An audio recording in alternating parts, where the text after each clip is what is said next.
One of the most significant conflicts in European history was the Arab Siege of Constantinople in 717–718, often known as the Second Arab Siege. This was the caliph's most committed attempt to overthrow the Byzantine Empire. Because of this battle, the Roman Empire's successor state was preserved and was able to last for more than 600 years. As the Queen of Cities in terms of natural beauty, strategic location, and historical significance, Constantinople attracted the attention of not just Sassanids, Avars, Bulgars, Russians, and Latins, but also Muslim Arabs and Muslim Turks later in history. Muslim Arabs led 4 military expeditions to Istanbul, Constantinople, the Byzantine Empire's capital. 4 of them took place, 3 in the Umayyad era and 1 in the early Abbasid era, unveiling the untold epic.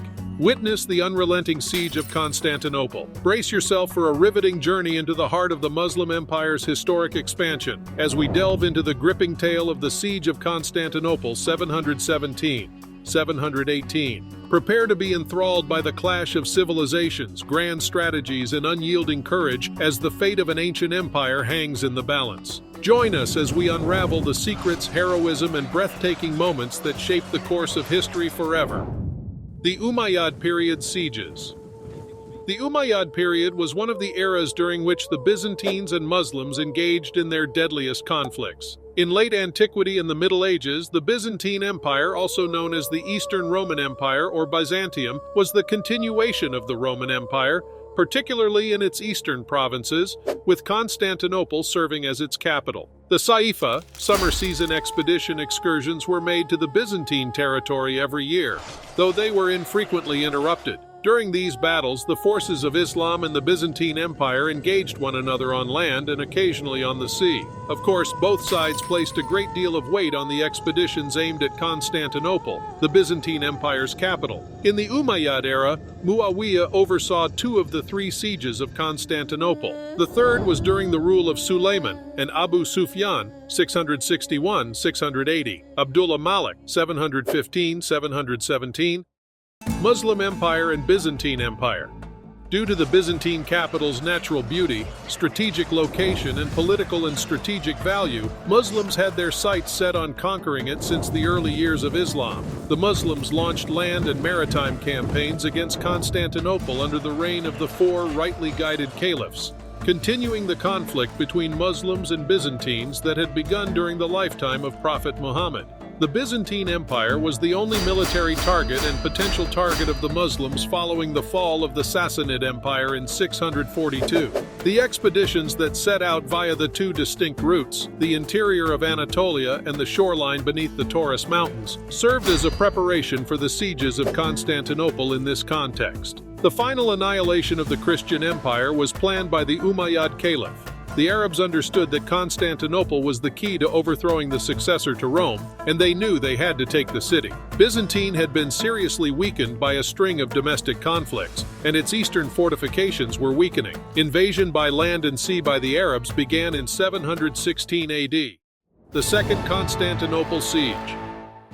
With the Umayyads coming to power, Abdul Malik bin Marwan, the 5th Umayyad Caliph, who had been able to stop Byzantine incursions into Anatolia by paying significant tributes each year, resumed the conflict between Islam and the Byzantine Empire, after establishing peace in the country and restructuring the government to reflect the shifting political and economic developments.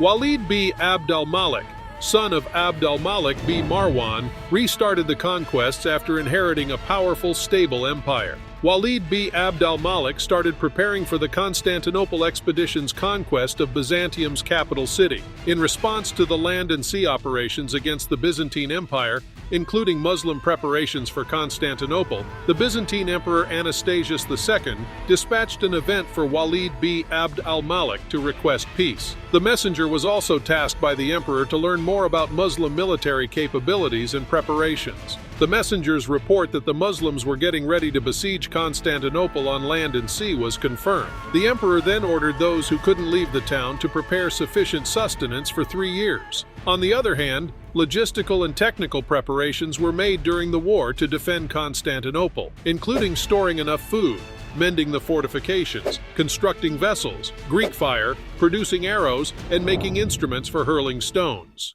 While these preparations continued, Anastasius II, Byzantine Emperor from 713 to 715, was forced to withdraw from his throne.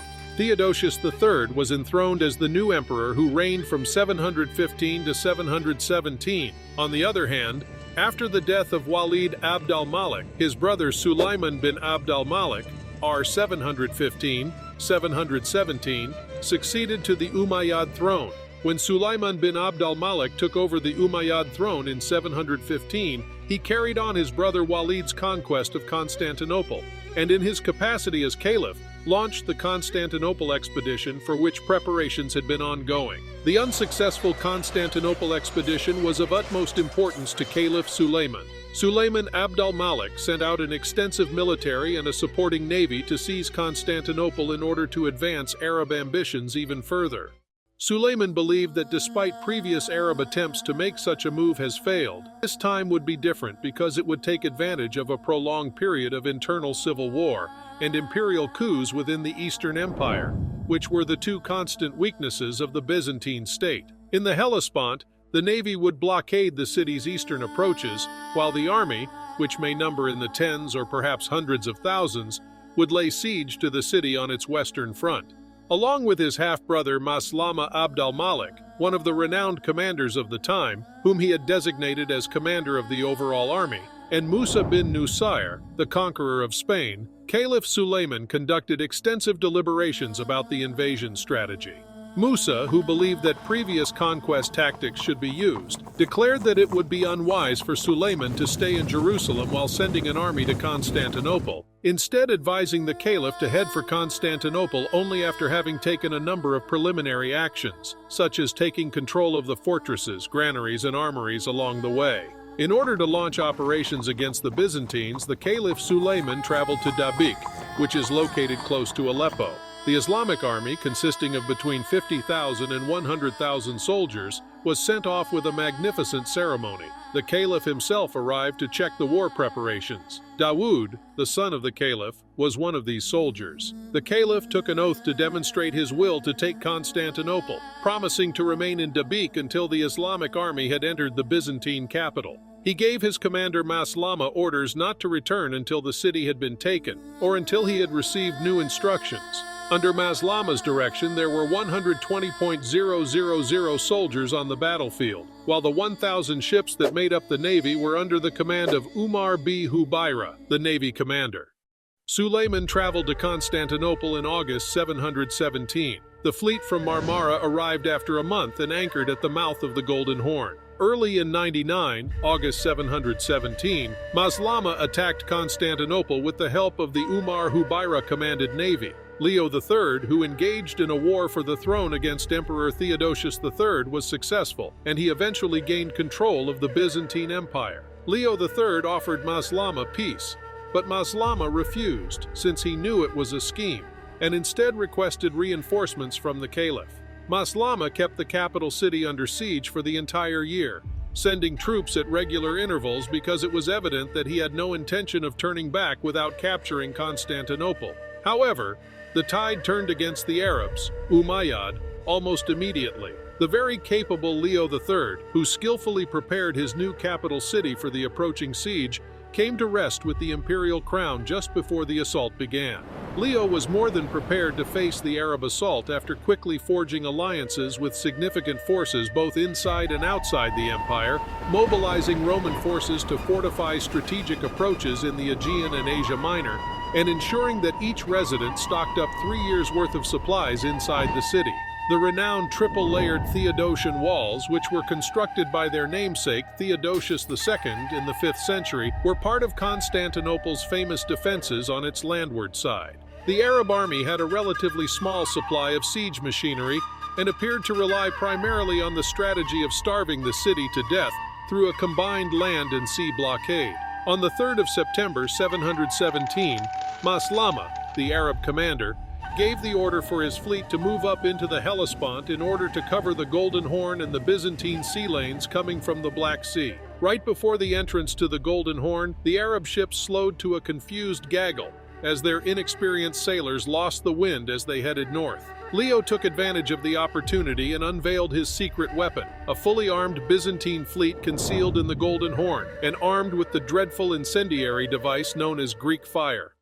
Greek fire was an incendiary weapon used to set enemy ships burning. It was made up of a flammable mix that was released by a flame-throwing device. It could start a fire when it came into touch with water and could keep burning even while floating. The napalm-like chemical that the Byzantines had created to jet out in a directed stream from bronze siphons on their ships utterly caught the Arabs off guard, and they lost 20 ships with all crew in an instant. The Byzantines were left in charge of the waters for the remainder of the siege, since the survivors dispersed southward. Byzantines often received supplies by sea, while the Arabs experienced severe suffering, particularly during the winter. From Egypt, the Caliph dispatched reinforcements. The Arabs attempted numerous assaults, but they were unable to scale Constantinople's walls. Then Leo III formed an alliance with the Bulgars, a Turkish people who had built a significant kingdom on the Byzantine frontier. In exchange for payments in gold, they consented to attack the Arab soldiers encircling the seat of the Christian Empire. The Bulgars attacked the Arabs in the summer of 718 AD, destroying a 5,000-strong foraging party. The Bulgars and Constantinople's fortifications came dangerously close to trapping the Umayyad soldiers. The Bulgar Khan's army slaughtered some 30,000 Muslim soldiers before they could board the ships, despite the Caliph's orders to flee Constantinople. Following the Muslim navy, the Byzantine navy sank numerous galleys. In a storm, many more Muslim ships perished. Because of the efforts of Emperor Leon III, the harsh winter, the failure to breach the city walls, and the Muslims' inability to find a way to defend themselves against Greek fire, the siege, which lasted until the death of Caliph Suleiman, September 24, 717, did not go well for them. Maslama struggled to take control of Constantinople while moving back and forth between the Golden Horn, which had been chained off, and his troops who were engaged in battle in front of the city walls, as well as despite the continuous supply of Caliph Suleiman's reinforcements. The situation for the Arabs under siege deteriorated worse after that. The Arab army was forced to starve and die of the disease in front of Constantinople's formidable walls during a particularly harsh Thracian winter, after two resupply fleets met the same demise as the first. They were in such an extremely difficult situation that the major source of the siege, the besiegers, resorted to feeding on their dead, plant sprouts, dung, and even their own pack animals. Finally, Leo's Bulgar allies attacked the Arabs with an army and massacred them almost to a man. Of the fleet of hundreds of vessels that the Arabs dispatched, allegedly only 5 returned. In order to prevent the Byzantines from annihilating the Islamic troops stationed in front of Istanbul, Umar b Abdulaziz, the Umayyad king who succeeded Caliph Suleiman, was compelled to halt the siege. This was because he was worried that the Islamic troops were in such a condition of disarray. The year 718 would take place as the last Arab assault on the legendary city of Constantinople, with the Imperial Navy's dreadful Greek fire playing a significant role in how it turned out. A third of a century later, the Umayyad Caliphate would fall and be replaced by the Abbasids, who moved their capital from Damascus to Baghdad and never again seriously contested the Byzantine maritime dominance. Harmony of power. Leo III and the Christian Empire completely won the siege. He additionally preserved the Byzantine Empire. He had demonstrated exceptional leadership and had motivated the troops to put off the repeated attacks on the city's defenses. Leo's strategies managed to keep the Muslims at bay for 2 years despite the fact that he and his naval and army were vastly outnumbered by the Arabs. The Byzantine Empire would have most likely fallen if the soldiers of the Umayyad had taken control of the city known as New Rome. The empire's center of force was Constantinople. The city's bureaucracy played a role in preserving the unity of the extremely diverse empire.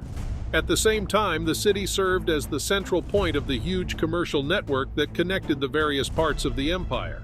The city also served as the expansive Byzantine military and naval bastion. The empire would not have been able to defend itself if Constantinople had fallen. The empire was almost certainly going to be destroyed when the Arabs were defeated beyond the walls of New Rome. Indeed, the Muslims' defeat was so severe that they never tried to take Constantinople again due to the magnitude of their loss. Umar II's descendants and the following Abbasid dynasty never gave the huge Christian city further serious thought. Although the Arabs sometimes carried out raids on Christian territory, Byzantium was no longer in danger from them. These attacks prioritized securing wealth beyond securing territory. The Umayyad army was depleted as a result of the siege, and Leo III started to recover Muslim-held areas. The Byzantines reclaimed their former dominance at sea after the Muslim navy was destroyed at Constantinople and never recovered. It can be said that the Christian Empire's victory against the Arabs in 718 AD marked the start of a new period in which it expanded its realm of influence in terms of both culture and religion, as well as its territory and economics. Historical and cultural significance. The Second Arab Siege of Constantinople was much more disastrous for Byzantium than the first, because in contrast to the lenient blockade of 674-678, the Arabs attacked the Byzantine capital directly and strategically, attempting to shut it off entirely from land and water. The Caliphate's last-ditch effort to cut off the head of the Byzantine Empire, after which the other provinces, notably those in Asia Minor, would be simple to seize, was the siege. The main logistical reason the Arabs failed was that they were too far from their bases in Syria. However, other significant factors included the superiority of the Byzantine navy due to the use of Greek fire, the durability of Constantinople's fortifications, and Leo III's expertise in negotiations and deception. The outcome of the siege was extremely significant historically. Up until the Ottoman Turks conquered it in the 15th century, the empire was protected by the survival of the Byzantine capital as a line of defense against the Islamic invasion of Europe. The effective defense of Constantinople, together with the Battle of Tours in 732, has been credited with putting an end to Muslim expansion into Europe. The Arabs could have overrun the Christian Empire and made use of the city as a point of entry into Europe if they had been successful in taking the city. Although the majority of Eastern Europe was tribal and pagan, the Byzantine Church was gradually expanding its influence, particularly in the Slavic and Bulgar lands. In the end, the Byzantines succeeded in converting the Balkan people and subsequently the Russians. This would almost definitely not have happened, though, if the Arabs had taken Constantinople. Instead, the Caliph's soldiers would have eventually occupied numerous European nations, spreading the Arabic and Muslim cultures as they did with their prior conquests. Russia would have probably accepted Islam as well. Much of Eastern Europe and possibly even Russia could have joined the Muslim world if the Arab army had succeeded in capturing Constantinople.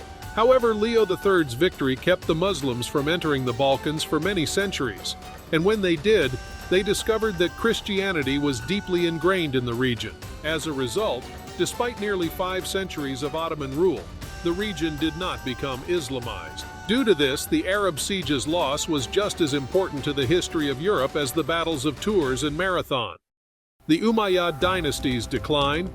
The Umayyad dynasty is said to have fallen into disgrace following the unsuccessful attempt to take Constantinople. The caliphs were undeniably extremely susceptible both on land and at sea. After the siege, the Byzantine gained more power. Because of the defeat, the Umayyad dynasty seriously considered giving up its recent advances in Iberia. Significant damage was done to the Umayyads' reputation, and many zealous Muslims asserted that the caliph's impiety was to blame for the defeats. The Umayyads were overthrown and nearly the entire family was slaughtered in the Abbasid Revolution, which was the culmination of a series of uprisings. The Umayyad dynasty was weakened by its defeat before Constantinople's walls. However, a string of losses in Central Asia and the Caucasus also weakened the caliphs. It cannot be disputed that Umar II's failure to conquer Constantinople contributed to the Second Caliphate's decline and eventual destruction. The iconoclasm of Leo III. Following Leo's triumph over the Muslims, the emperor came to be seen as the Christian world's savior, and his reign marked the start of a continuous and frequently successful counterattack against the Arabs. Leo founded the Isaurian dynasty, which flourished 717–802. He seized Sicily from an intruder and utilized his popularity to completely reform the tax code and the administrative structure. The conquest of the Arabs in 718 AD was also a triumph for the iconoclast party. The Isaurian emperor thought that his victory was proof that God supported iconoclasm. He forbade the creation and usage of icons in 730 AD, alleging they were idolatrous. As a result, the empire was split, with Christians in the east supporting iconoclasm while Greek speakers preferred icons. Those who disobeyed the ban on icons were prosecuted, frequently violently. Leo's religious intolerance also resulted in the destruction of numerous magnificent works of art, particularly statues and icons, and it greatly depleted Byzantine culture. Up until the middle of the 9th century, when iconoclasm was eventually put down, it would undermine the empire. Huge historical significance has been attributed to Umar II's inability to conquer the Christian metropolis of Constantinople. The Umayyad dynasty in Damascus suffered from the siege's effects and was eventually overthrown. The Byzantine Empire's future was assured by the Christian emperor's ability to fend off the Muslim army, and it even expanded and was to endure until the 15th century. The Umayyads were defeated, which also stopped Islam from spreading into Eastern Europe, where the Slavs and other peoples would have been vulnerable to its influence. Leo III expelled the Muslims from Eastern Europe for several centuries after defeating them. As a result, the area's faith and culture both adopted an Orthodox Christian stance. Our channel, The History of the Ancient World, will be releasing more videos about historical facts, so make sure you are subscribed and hit the notification bell. If you enjoy our content, please consider liking, commenting, and sharing our videos. We appreciate our patrons for making our videos possible, and we look forward to seeing you in the next one.